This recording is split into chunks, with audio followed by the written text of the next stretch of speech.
Hello, and thank you for tuning into this week's Mayor's Update. As always, we have a lot of important information to share with you here this week, so please feel free to share this video with your friends, family, relatives, and anyone else you think may find this information helpful over the course of the coming week. Our vaccine clinic is still going at the Polish American Citizens Club located at 171 Kendall Pond Road West here in the city of Gardner. We are operating now solely on a walk-in basis or an online appointment basis. You can find that on the city's website on our COVID-19 page, or just simply show up and get a vaccine done that way. We are going to end the call center that we've had here in the city of Gardner, just because the past couple of times we've only gotten 1 or 2 calls each time the call center has been open. And now that we are doing a walk-in clinic on occasion, we are going to shift to simply an online registration format for those who wish to pre-register for an appointment, or just simply show up if you choose to walk in. There are special parking spots now reserved for those who wish to be vaccinated within their cars, whether you have a mobility issue or some type of extra condition in which you don't want to be around additional people inside the clinic as well. We ask that you simply just call ahead to Haywood Hospital to let them know that you require some assistance in that way. Or if you don't call ahead, simply just let the traffic detail police officer know that you require that type of a service, and that officer will go into the clinic and bring a nurse out to your car to vaccinate you in your car, and then you'll have your waiting period in your car there. So those options are continuing to be available over at the PACC. We have been notified by Haywood Hospital that the final COVID-19 clinic will be held at the end of the month of June. So we have about a month left for COVID-19 vaccines. So if you do wish to be vaccinated for the COVID-19 virus, please do utilize those options that are available to you over at the PACC. This past week, Director Arnold from the DPW and myself announced the 2021 paving list. That list can be found on the city's website and on our social media platforms. I'm excited to announce that this year we are paving more roads than we have since 1998. To put that into perspective, that's 4 years after I was born. So it's great to see that we are going to continue investing in our infrastructure here, particularly after this past year. I've said from the start too, the more we invest in ourselves, it gives other people a reason to invest in us. So this is going to be one of the things we use to help attract new businesses, new residents, and things like that nature to really help advertise and market the city to outside groups. We've continued to invest in our infrastructure, and I'm hoping to continue moving that forward. As you may be aware, this past year we received just over $600,000 in Chapter 90 funding from the state, and that's state funding that's used for road paving and fixes. And we've also added an additional $480,000 from city funding to help supplement that funding so that we can get almost $1 million in paving done this year. We are also going to be installing new sidewalks over on Vernon Street with that funding too. So it's nice to see us, being able to do a little bit more than usual. I understand that there are several streets in the city that still need to be paved, but we simply just don't have enough funding to keep up with what we'd like to do, particularly up in the Kelton, Stone, Wheeler, and Raymond area. We are exploring new ways in which we could potentially fund paving those gravel roads to make them actual roads instead of dirt roads in the future. However, we simply weren't able to afford that this year, as it'll cost us about $1.5 million just to pave that section of the city. So what we're doing this year instead is getting a liquid calcium compound that we'll put down on the streets to help keep the dust down for the remainder of the year, and we'll come back and reapply that as necessary and grade the street as we go throughout the year until we can find a way to adequately pave those roads. Of the streets that are on the paving list, Lawrence Street, Bickford Hill Road, and T-Berry Lane will simply be milled, in which case we'll cut the pavement down a little bit and put a top coat on. Industrial Row will simply just have pavement added on top of the existing surface there. However, all of the other streets that are listed on the paving list this year will have to be fully pulverized and the roadway completely removed, and then 2 full layers of pavement added on top of that. And again, that full list can be found on the city's website and social media platforms. There will also be some work being done over on Graham Street. Some of you may remember we just paved that not too long ago, but there is a small gas leak that Unitil found on the line that is over there. So Unitil will be fixing that pipe that's there, and they will be repaving the road completely since we just went and paved it ourselves. In order to keep it to the high quality that it is in currently, they will be doing a full pavement after that work is completed over there.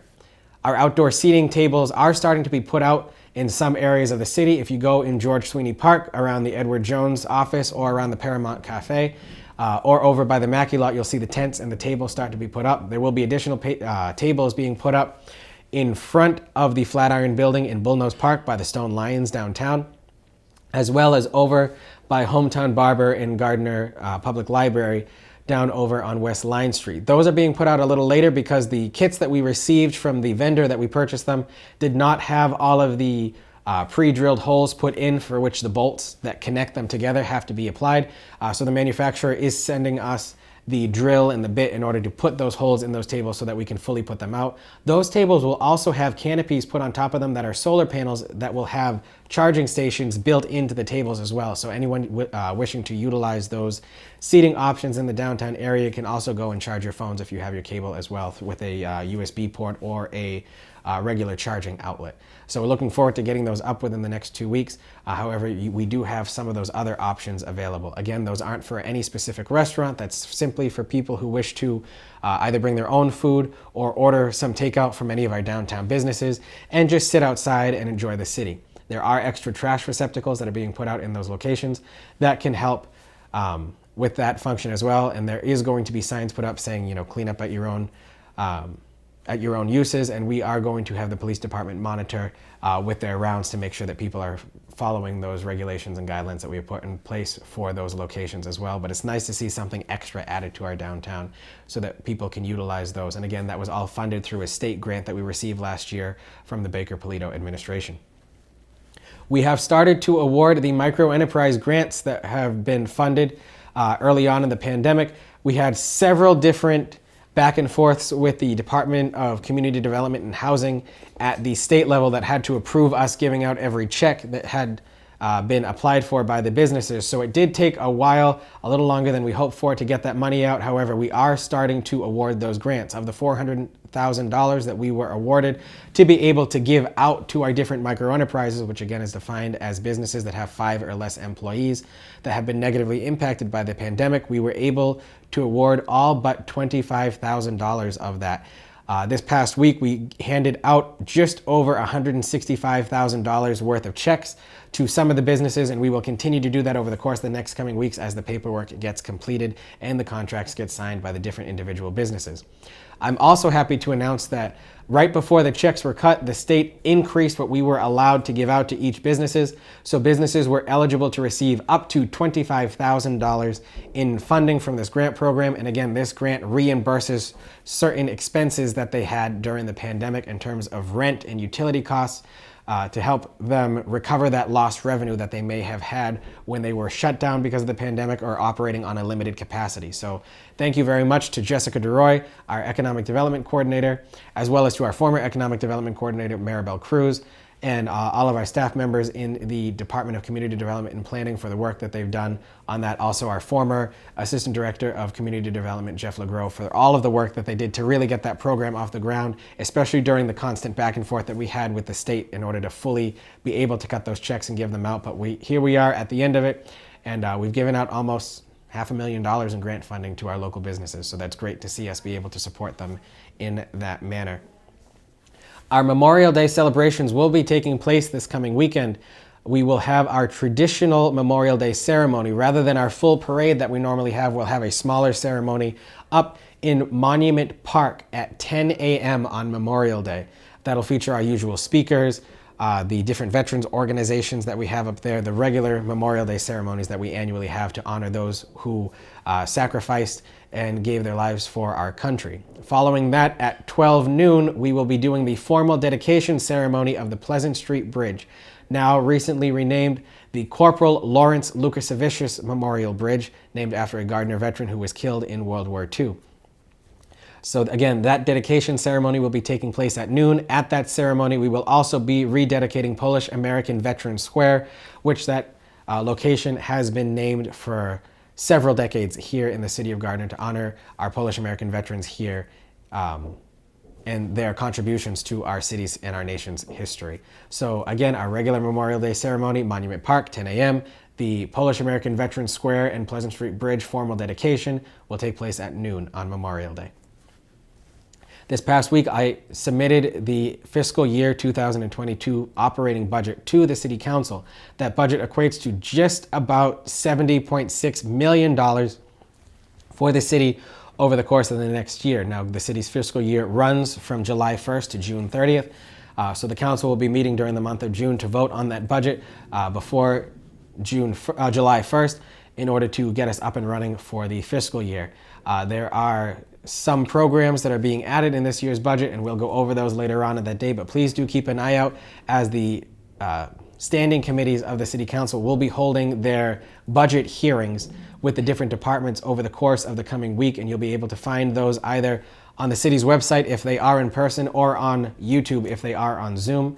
The standing committees decide themselves as to whether or not they are in person or on Zoom, and you'll be able to see that on the city's agenda center on the city's website. So please keep an eye out for that in the coming weeks. I want to thank all of the volunteers who have assisted with the Farmers to Family Food Box program over the course of the past year, just about a year.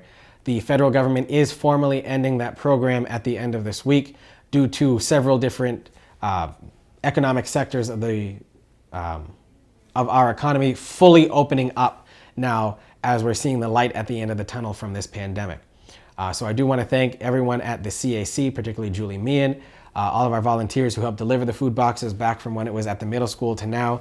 It's really been a team effort, and I can't thank everyone enough for everything that's been done. Representative Zlotnick for assisting in getting that program back when we lost it for a little bit. Representative Lori Trahan from the United States Congress as well for assisting in the funding for that. It's really been amazing for us to be delivering almost 1,000 boxes of food weekly, and then a little bit less at the end to those in need. As this program discontinues now on the federal level and nationwide, I do want to remind people that the Community Action Center over on Pleasant Street does continue to offer services similar to this throughout the year, so please do contact them if you require food assistance services here in the city of Gardner, and they'll be able to help you with that as well.